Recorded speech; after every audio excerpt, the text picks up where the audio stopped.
여러분 안녕하십니까? 온라인 생중계 두 분 토론의 진행을 맡게 된 국무총리실 온라인 대변인 이승아입니다. 여러분들도 잘 아실 텐데요.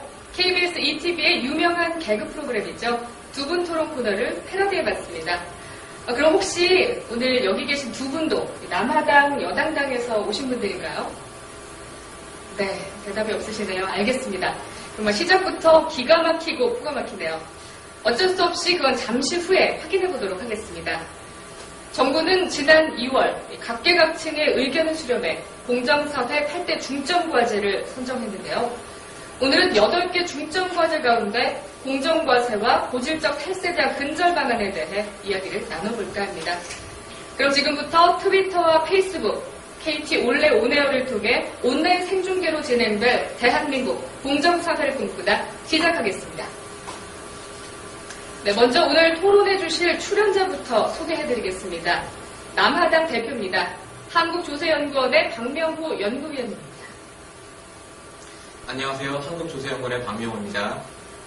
네, 또 아주 특별한 손님이 이 자리에 한 분 더 나오셨습니다. 지난달에 일주일 동안 트위터로 오늘의 토론자를 공개 모집했는데요. 아주 치열한 경쟁을 뚫고 선정되신 그분이 지금 제 옆에 나와 계십니다. 여당당 대표 윤성화 주민님. 안녕하십니까. 대한민국에서 고등학생과 중학생을 키우고 있는 대한민국 평균 주부 강한 엄마 윤성아입니다. 네, 반갑습니다. 총리실에서 이번에 처음으로 주최한 두 분 토론 패널로 참여하게 되어서 굉장히 기쁘고요. 저는 네이버에서 블로그, 주부 블로그를 운영하고 있는데요. 총리실과는 좋은 이웃, 서로 이웃, 관계를 유지하고 있습니다. 그래서 이번에 참여하게 돼서 영광스럽게 생각합니다. 네, 반갑습니다. 진심으로 환영합니다. 그럼 지금부터 본격적인 토론에 들어가겠습니다. 여러분, 제가 지금 손에 들고 있는 이것은 바로 세금 고지서입니다.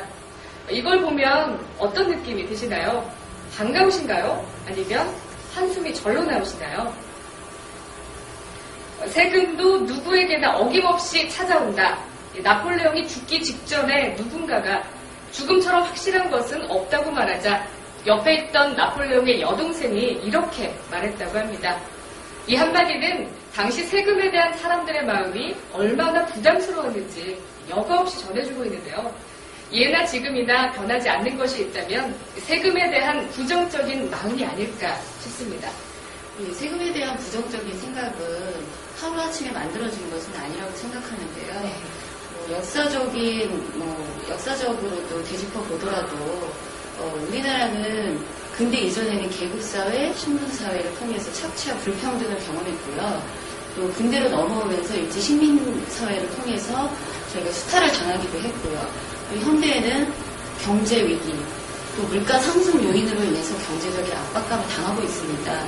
그렇기 때문에 더욱더 세금에 대한 부담감은 각인이 되지 않았나라는 생각을 하게 되고요. 또 복잡하고 어려운 세금 제도, 그리고 고소득자의 탈세, 그리고 사회적 이해를 도와줄 수 있는 사회적으로 국민들이 이런 세금에 관한 부분에 대해서 이해할 수 있는 교육적인 시도조차도 없었다는 것, 이런 것들이 국민들로 하여금 세금에 대한 부정적인 시각을 만들어내지 않았나라는 생각을 하게 됩니다. 네, 세금에 대한 생각과 시각부터 바꾸자, 개선해야 한다, 그런 말씀이시군요. 네. 지난해 한 취업 포털이 직장인 1,300여 명을 대상으로 세금에 대한 생각을 조사했는데요. 조사 결과가 상당히 흥미롭습니다. 조사 대상자의 절반을 훌쩍 넘는 65.6%가 세금을 많이 내는 편이라고 응답했다는군요. 특히 할 수만 있다면 세금을 내지 않는 편법을 활용할 생각이 있느냐는 질문에 절반이 넘는 55.2%의 응답자가 활용하겠다라고 답했습니다. 왜 이렇게 부정적인 인식이 있는 걸까요? 예, 세금 부담을 가능한 줄이려는 행위는 동서고금을 막론하고 항상 존재해 왔기 때문에 우리나라의 문제라고 생각하지는 않습니다. 예를 들면요. 네, 표를 준비해 오셨죠? 예, 17세기 또는 18세기에 지어진 영국의 건축물 중에서 창문을 벽돌로 막은 건물들이 많이 존재하는데요. 그러니까 당시 영국에서는 소득세가 개인의 자유를 침해한다고 생각해서 소득세 대신에 창문에 대한 세금이 창문세를 부과했다고 합니다. 네, 그러니까 이름이 예, 재밌네요. 재밌죠. 네, 예. 창문세. 그러니까 부유한 사람들은 다수의 창문을 가진 큰 집을 소유하고 있었기 때문에 창문세는 부유한 사람들을 대상으로 한 것인데요. 이에 대해서 영국 사람들이 반응한 게 재밌는데요. 네. 이 건물에서 보다시피 창문이 여러 개 있는 것 가운데 이렇게 창문을 벽돌로 막는 막혀있군요. 예. 이런 식으로 해서 그러니까 창문을 벽돌 막음으로 해서 창문세 세부담을 낮추려는 행동을 했다고 합니다. 이와 같이 세금 부담을 줄이려는 네. 그 사람들의 동기는 모든 나라에서 오래전부터 존재해 온 것입니다. 이때 법에서 정한 규칙을 준수하는 법인 내에서 세금 부담을 줄이려는 경제적인 행위는 우리가 절세라고 부르는데요. 이 절세는 불법성이 없기 때문에 사회적으로 용납할 수 있고 도덕적 비판의 대상은 아니라고 봅니다. 우리나라 사람들이 편법을 동원해서라도 세금을 줄이고 싶다고 응답한 비율이 높다고 하는데요. 그것은 있는 그대로 받아들여야 할 것이지 도덕적으로 비판을 할 것은 아니라고 봅니다. 다만 세금을 줄이려는 수단으로 사용한 편법이라는 것이 불법적인 경우가 있습니다. 이것은 문제가 될 수 있다고 생각합니다. 혹자는 탈세를 하는 것이 애국적인 행동으로 감지되었던 일제 강점기의 유산으로 현재에도 우리 국민들 사이에 그러니까 납세의식이 약하다고 합니다. 그게 아직도 이렇게 현존해 있나요? 그런 의식이? 예, 물론 그런 주장이 일리가 있어 보이기도 하는데요. 그러나 아직까지도 아무도 이 주장을 객관적으로 입증한 경우는 없습니다. 네.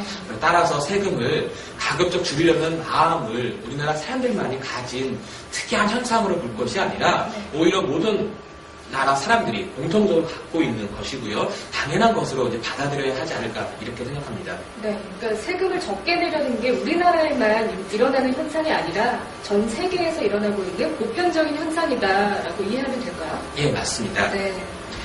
네, 아무래도 개인의 입장에서 세금은 아까운 지출로 인식되어 있는 게 사실이죠. 근로소득자의 경우는 소득원이 투명한 데 반해서 사업소득자는 양심에 맡길 수밖에 없잖아요. 때문에 탈세자가 발생하는 거고요. 또 매년 탈세 혐의자를 조사하고 있는 것으로 알고 있는데 그 실태가 궁금하거든요. 예, 우리나라의 탈세 실태를 살펴보려면요. 국세청이 매년 발간하고 있는 국세 통계 연보를 통해서 확인할 수가 있는데요. 제가 또 하나 더 준비했는데요. 이 표는 2009년도 세무조사가 종결된 그 사건들에 대해서 이제 조사한 표인데요. 그 2009년도 종결된 개인 사업자를 대상으로 해서 조사된 인원은 3,068명이었습니다. 네. 이 표를 갖다가 이제 수익금액 규모별로 이렇게 살펴보게 되면요. 그 수익금액이 1억 원 이하인 사람들의 경우에는 자기 소득의 전체 소득의 3분의 2 정도를 탈세한 걸로 나타났고요. 50억을 초과한 사람들의 경우에는 약 3분의 1 정도를 소득을 탈루한 것으로 밝혀졌습니다. 이로 인해서 전체적으로 2009년도 한 해 동안 추진한 그 세금이 4,800억 정도 된다고 하더라고요. 그러면 이런 세무조사를 안 했다면 4,800억 정도에 되는 세금을 우리나라 국민들이 세수 손실을 경험하게 될 수밖에 없었던 것입니다. 네, 의외의 결과인 것 같아요. 많이 벌수록 또 탈루도 많이 할 것 같은데. 예, 그 사실은 맞는데요. 그러니까 규모 자체는 많이 번 사람들이 많이 합니다. 예를 들면 50억을 초과한 사람들의 경우에 세무조사 했을 때 한 5억 원을 넘는 금액을 탈루한 걸로 나타났고요. 1억 원 이하인 경우에는 약 9천만 원 정도를 탈루한 걸 나타냈는데 그 비율로 보면 자기가 신고한 소득과 국세청이 찾아낸 그 탈루된 소득을 합한 대비 탈루 소득을 보면 그 1억 원 이하에는 한 3분의 2 정도, 그리고 50억은 한 3분의 1 정도가 탈루한 것으로 나타났습니다. 근데요, 박사님, 이렇게 세무조사를 하지 않으면 탈세자를 적발해낼 수 없나요? 지금 시스템 자체로는요? 예, 세무조사를 하지 않는 경우에 있어서는 우리가 법적으로 세금을 추진할 수는 없습니다. 예, 안타깝습니다. 그런 시스템이 마련이 된다면 정말 좋을 것 같은데요. 그렇죠? 꼭 조사를 해야지만 이게 밝혀질 수 있다는 게 좀 안타깝네요. 그러니까 조사를 하지 않은 상태에서 그 세금을 추징하시는 방법은 사람들이 자발적으로 신고한 금액 이외에 새롭게 또 추가적으로 추징하시는 방법은 현실적으로 없습니다. 그리고 또 불법이고요. 네. 어쨌든 꺼진 탈세도 다시 봐야 합니다. 네. 강경 박사님, 고액 체납자나 탈세자의 사례가 있으면 좀 소개해 주시죠. 예, 제가 또 하나 표를 또 준비해 왔는데요. 고액 체납자 사례인데요. 이분은 실제로 주유소를 주유소를 경영하는 법인 소유주였습니다. 이분이 이제 법인세 등 한 116억 원에 되는 세금을 체납했다고 하더라고요. 그래서 국세청에서 체납 세금을 추정하려고 하자 이분이 평소에 알고 지내던 다른 분의 명의로 근저당권을 설정했다고 합니다. 이를 통해서 국세청의 체납처분 행위를 방해했는데요. 국세청이 좀 더 조사한 결과 근저당권 설정하는 행위 자체가 협의에 의해서 허위로 작성된 것을 알고서요. 국세청에서 체납처분 면탈범으로 이 두 분을 고발했다고 합니다. 잘하셨네요. 아주 잘하셨어요. 이처럼 상습 체납하시는 분들 가운데서는 재산을 은닉하는 분들이 많이 있는데요. 국세청에서 그런 은닉 재산을 찾아내려는 노력을 최근에 많이 강화하고 있습니다. 네. 또 탈세자 사례도 가지고 오셨는데요. 예. 네. 준비를 많이 하셨네요, 박사님. 예, 제가 좀 준비했습니다. 이 경우에는 좀 재미있는데요. 그러니까 한 지방법원의 부장판사를 역임하셨던 분이 퇴직을 하시고 나서 법률사무소를 변호사 사무소를 개설했습니다. 그런데 정관 예우에 따라서 꽤 고액의 사건을 수임을 했는데요. 그렇지만 이분이 그러니까 사건을 수임하게 되면 약정서를 갖다 작성하게 되었는데 약정서도 작성하지 않았고 착수금하고 성공 보수금도 신고를 누락해가지고 다 수익금의 약 6억 원을 탈루했다고 합니다. 국세청이 세무조사한 결과 이런 6억 원의 탈루 소득을 찾아내가지고 3억 원의 세금을 추징했다고 합니다. 그것도 너무 잘하셨네요. 근데 우리 어머니들이요. 네. 딸을 키우시는 어머님들은 딸 키워가지고 변호사한테 시집 보내고 싶어 하시잖아요. 예, 맞습니다. 그렇죠. 근데, 네. 예. 아유, 정보가 확실하네요. 어머님들 정보가 역시 확실했습니다. 고소득자십니다. 예. 아니 반드시 변호사라고 해서 또는 자영업자라고 해서 반드시 탈세를 하는 건 아닙니다. 지금 저희가 예를 들었던 것들은 탈세를 한 경우에 일부 분야에 대해서 한정된 것이라고 밝혀드립니다. 예, 아유, 고액 소득자분들 절대로 이 소득 줄이지 마세요. 어머님들이 실망하십니다. 네, 언제까지나 개인의 양심에만 맡기고 있을 수만은 없는 문제군요. 고액 체납자를 어떻게 바라봐야 할까요? 또 이 고액 체납자 중에서도 세금 납부 여력이 충분한데도 아주 교묘하게 재산을 은닉하거나 또 해외여행을 다니는 경우가 있다고 하던데요. 예, 정말 이런 얘기 들으면 진짜 기가 막히고 코가 막힙니다. 이렇게 세금 낼 돈으로 탈세하시고 해외여행 다니실 거 다 다니시면 손은 누가 키웁니까? 손은. 네. 아니 진짜 너무 이런 얘기 들으면 너무 화가 납니다, 진짜. 근데 이 다른 것도 아니고 이게 고액 세납자잖아요. 고액 세납자. 이 고자가 들어갔다는 거는 수입이 많다는 거죠. 네. 그러니까 수입을 창출할 때 보통 사회로부터 얻잖아요. 자기 혼자서는 이익을 발생할 수 없는 거죠. 그러면 사회에서 이익을 얻었으면 사회적 책임이 있는 거고요. 또 그만큼 사회적 영향력이 큰 분들인데 이런 분들이 탈세를 하고 그냥 탈세가 아니라 고액을 탈세를 하셨다고 하니까 정말 맥이 빠집니다. 진짜. 그리고 이런 고액 납세자들은요. 또 사회에 대해서 또 역할이 많잖아요. 네. 예. 그렇죠. 이런 분들이 탈세를 하면 아니 저 같은 서민들은 아니 이런 사람도 세금을 안 내는데 내가 왜 세금을 내나 이런 생각 다들 한 번씩 하시게 되거든요. 그렇게 되면 자발적인 납세자들에게도 영향을 주시고 정말 이런 고액 탈세자 분들에 대해서는요 좀 엄한 예, 강한 어떤 뭔가가 있어야 되지 않을까. 네, 그렇게 하기 위해서는 세금을 많이 내고 또 잘 내는 사람들이 대접받는 사회가 되어야 할 텐데 말이죠. 맞습니다. 네, 지난해 국세청에서는 어려운 환경에서도 아주 당당하게 납세 의무를 실천해서 우리 귀감이 되는 성실 납세 사례를 발굴했다고 하는데요. 지방의 아주 소규모 시장에서 생선 가게를 하고 계신 분이에요. 네, 그러면서 정직한 세금 신고를 하시고 또 이웃들에게 나눔을 그 지역에서 1등으로 실천하고 계신 분이라고 합니다. 생선 가게 이성래 씨의 사연 지금부터 함께 보시죠.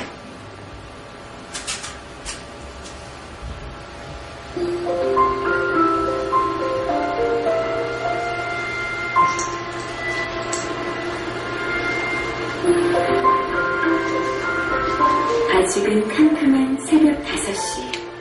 낡은 작업복 차림으로 어디론가 향하는 사람. 충남 강경 대흥시장에서 작은 생선 가게를 하는 이성래 씨입니다.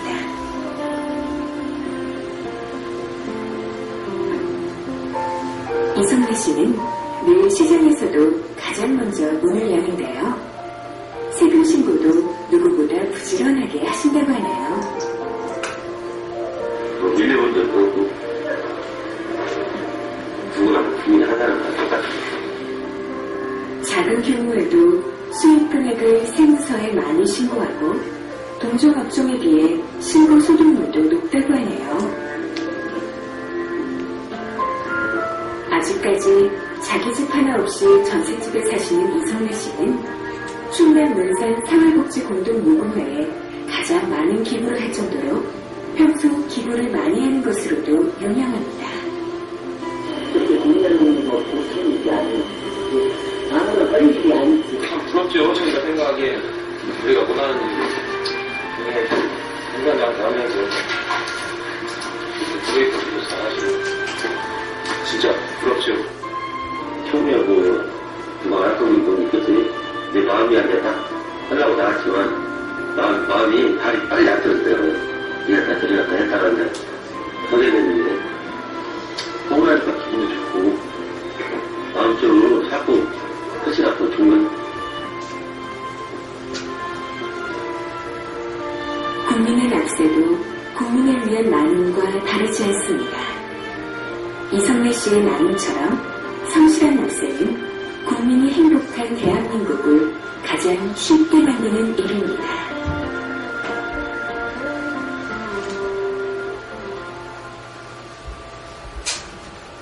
네, 정말 감동적인 사연입니다. 박명호 박사님, 어떻게 보셨나요? 예, 저도 감동을 많이 받았습니다. 네. 한국조세연구원이 우리나라 국민들을 대상으로 네. 설문조사를 실시했는데요. 그 조사 결과 성실납세 의향을 가지는 국민들이 10명도 7분이나 된다고 나타났습니다. 따라서 보통 사람들이 생각하는 경우보다 대다수의 우리나라 국민들은 세금 납부를 국민의 4대 의무 중 하나로서 인식하고 있고 성실하게 납부하려는 마음가짐을 가지고 있다고 봅니다. 네, 다행입니다. 걱정 많이 했는데. 네, 작년 8월이었죠. 세계적인 패션 디자이너 앙드레 김의 사망 소식이 전해졌습니다.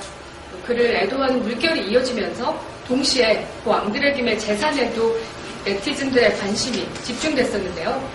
당시 알려진 그의 재산만은 모두 수백억 원에 달했는데요. 이에 재산 상속 문제가 화제로 떠올랐습니다.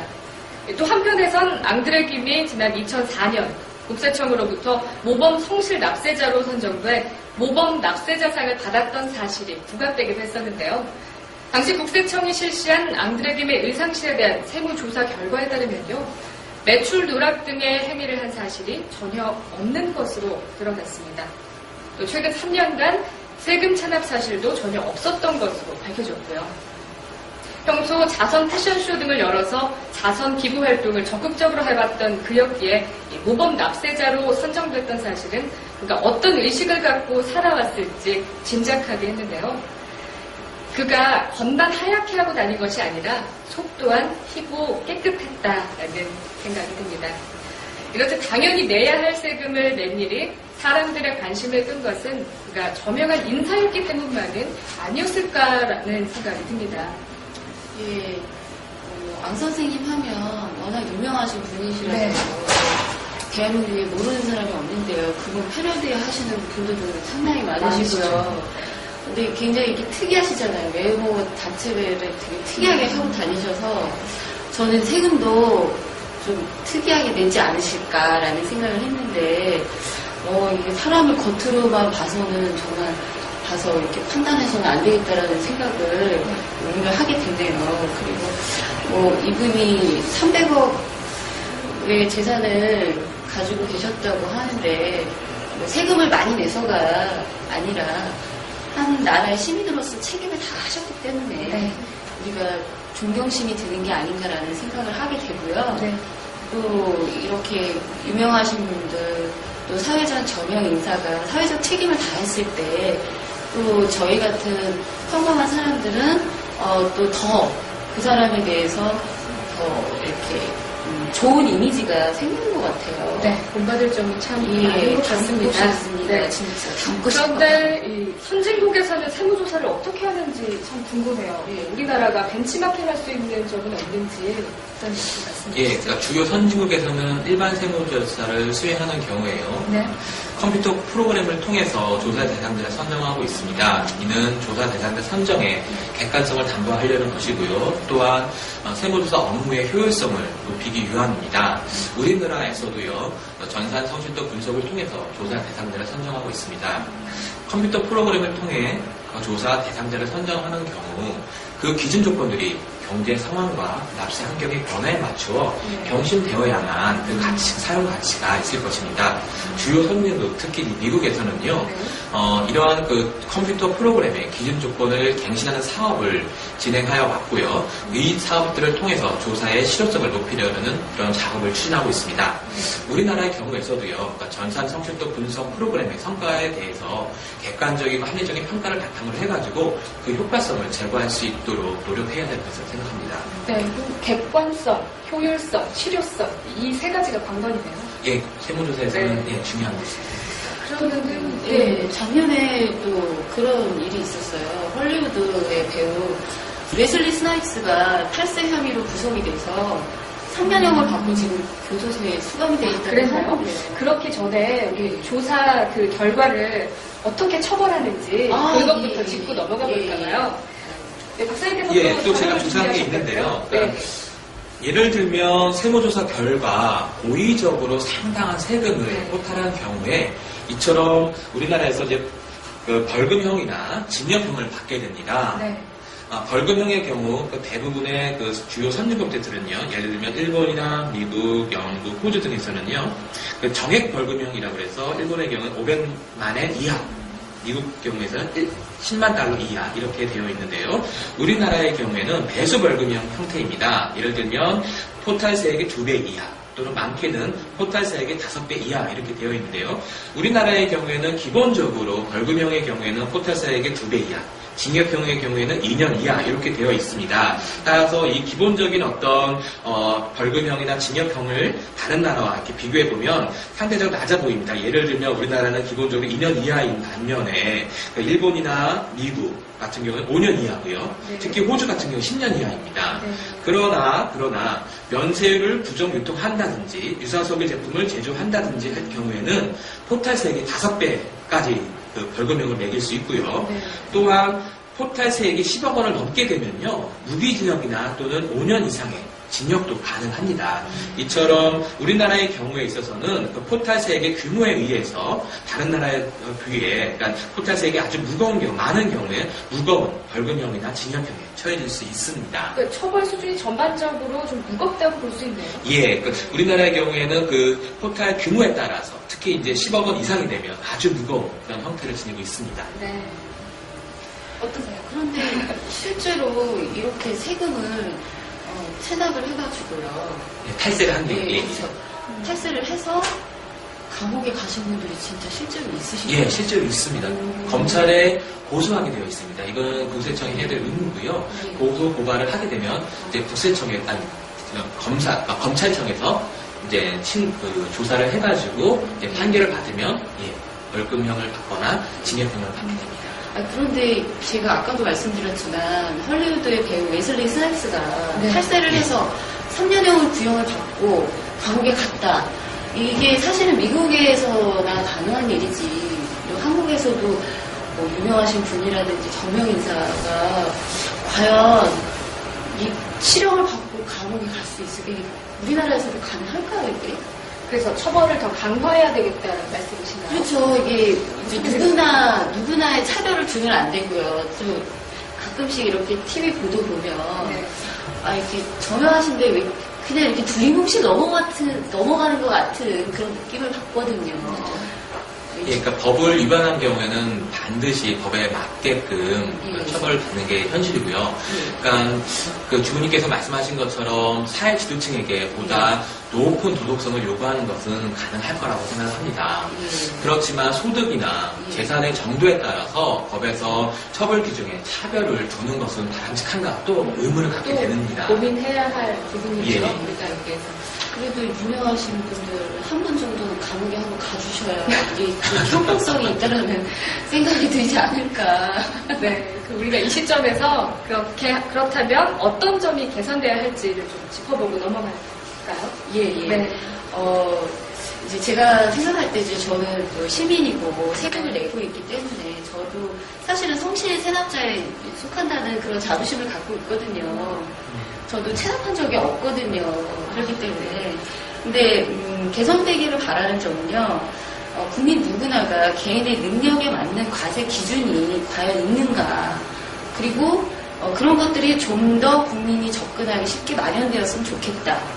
이런 것들 하고요. 또 통합적으로 관리할 수 있는 전산 시스템이 마련되었으면 좋겠다. 그리고 그 접근성이 쉬웠으면 좋겠다는 거죠. 사실 뭐 집이나 자동차를 이렇게 사잖아요. 네. 그러면 세무사님이나 법무사님을 거치지 않으면 되게 굉장히 어렵거든요. 복잡하고 어렵고 뭐 이게 개인이 할 수 없는 부분들이 너무나도 많거든요. 그런 것들을 좀 알기 쉽고 국민이 접근하기 쉽게 좀 그런 전문화된 시스템과 또 그런 것들을 관리할 수 있는 공무원의 또 투명성, 자질 그런 재원 마련들이 좀 이루어졌으면 좋겠고요. 네. 또 우리는 항상 이렇게 부정적으로 보는 견해가 좀 있어요. 그래서 탈세자들을 뭐 찾아가지고 이 사람들을 어떻게 처벌을 할 것이냐 등기하기보다는 이제 성실 납세자들을 격려하는 차원으로 그리고 세금에 대한 인식이 지금까지는 좀 부정적이고 나한테 과하고 뭐 불공정하다라는 생각이 많았다면 그런 것들을 개선할 수 있는 뭐 교육이라든지 그런 프로그램이 있으면 또 더 좋을 것 같고요. 예, 그런 생각을 해봅니다. 네, 당근과 채찍을 적절하게 잘 활용하는 그렇죠. 정책이 예. 필요한 시점인 것 같습니다. 예, 예를 들어서요. 네. 제가 이제 자동차를 가지고 있는데요. 자동차세를 제가 네. 선납 할인이라는 제도가 있더라고요. 그래서 네. 자동차세를 미리 내면 이제 연도별로 차등적으로 이렇게 할인을 해주시더라고요. 그래서 내가 세금을 미리 내는데도 뭔가 이렇게 되게 보상을 받는 것 같고 칭찬을 받는 것 같고 굉장히 이렇게 뭐라 그럴까요? 기분이 굉장히 좋았거든요. 이런 제도들이 네. 좀 더 확대가 되면 좋지 않을까. 세금을 내면서도 보상을 예. 받고 있는 느낌이 든다라는 말씀이 상당히 예. 인상적인데요. 예. 아주 당근을 적절하게 잘 활용한 사례인 것 예. 같습니다. 그런 당근이 좀 네. 많아졌으면 좋겠습니다. 예. 네, 우리 모두가 바라는 공정사회를 만들려면 우리 곳곳에 만연해 있는 이 불공정의 잔재를 없애나가는 한편 주변 이웃을 돌아보면서 함께 나누는 미덕도 갖춰야 할 것입니다. 공정사회 구현을 위해 강조하고 싶은 점들 마무리 말씀으로 한 분씩 해주시죠. 주부님부터. 예, 저는 제가 국민이기 때문에 국민 대표로 또 이 자리에 나오지 않았습니까? 네. 그래서 국민의 입장에서 말씀을 드리자면 이제는 우리 국민들도 좀 변해야 되지 않나라는 생각을 하게 됩니다. 지금까지는 뭐 세금을 굉장히 과하다, 부담스럽다 이렇게 생각을 했는데요. 국가를 이끌어 나가는 재원이 세금이기 때문에 한 나라의 국민이라면 당연히 세금을 내야 하고요. 그리고 또 이런 세금을 내면서 억울해하기보다는 좀 주인의식을 가지고 세금은 사실 내가 돈을 내지만 이것이 다시 환원이 돼서 나한테로 되돌아오는 돈이거든요. 그런 차원에서 접근할 필요가 있는 것 같고요. 또 국가에 부탁하고 싶은 말은 또 우리가 국민에게 세금을 이렇게 부과하실 때 공정한 세율을 적용해 주셨으면 좋겠고요. 또 국민 누구나가 내가 공정한 세금을 적용받고 있다는 느낌을 갖게끔 그러한 투명한 운영 관리를 해주셨으면 좋겠고요. 또 세금에 대한 국민의 오해라든지 잘못된 인식들을 바꿔주실 수 있는 시도와 또 도움을 주셨으면 좋겠습니다. 네, 말씀 잘 들었습니다. 박명호 선생님 말씀해 주시죠. 예, 주부님께서 아주 좋은 말씀 많이 해주셔가지고요. 예, 저희 정부뿐만 아니라 저희 연구하는 사람들 같은 사람들도 참고하도록 많이 하겠습니다. 그러니까 우리나라 국민들이 성실하게 납세 의무를 이행하는 것은 우리 사회가 보다 공정한 사회로 발전하는 데 초석이 된다고 봅니다. 따라서 조세 제도적인 측면과 조세 행정 측면에서 국민들이 자발적으로 납세 수능 행위를 할 수 있도록 그 기틀을 마련해 주는 것이 중요하다고 생각합니다. 두 분께서 말씀하신 것처럼 조세 제도 측면에서는 국민의 의사를 정확하게 반영을 해가지고 조세 제도를 만들어야 할 것입니다. 동시에 다수결 원칙에 의해서 소수자에게 가해질 수 있는 지나친 세부담은 사회적인 부작용을 낳을 수 있기 때문에 합리적이고 효율적인 조세 제도도 만들어야 될 것입니다.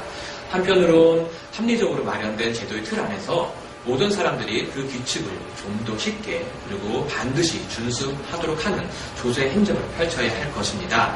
특히 일반 국민들이 고의적으로 탈세나 체납 행위를 하지 못하도록 세원의 투명성을 높이는 장치를 계속 보완해가지고 추진하는 것이 필요하다고 보고요. 이와 더불어서 세무조사 등의 사후적인 행정 제재 수단을 강화하는 것도 필요하다고 봅니다.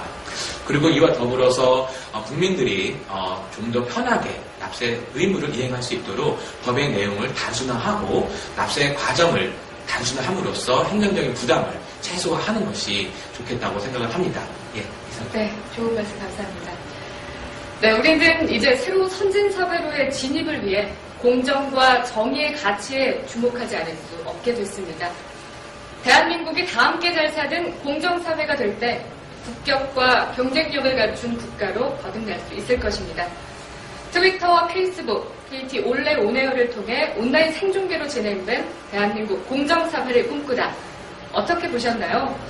오늘 여러분들의 클릭수에 따라 저희가 다음에 방송을 할지 못할지가 결정이 됩니다. 방송 이후에도 포괄적인 클릭 부탁드립니다. 아니, 네. 이렇게 지금 클릭을 많이 하시면 네. 또 다음에 제가 또 나오나요? 아니요, 다음엔 또 다른 분께 기회를 드려야겠죠. 그럼 클릭 많이 하지 마십시오. 네. 오늘은 공정사회 8개 중점과제 중 하나인 공정과세와 고질적 탈세자 근절 방안에 대해 함께 이야기 나눠봤습니다. 시청해주신 여러분 고맙습니다.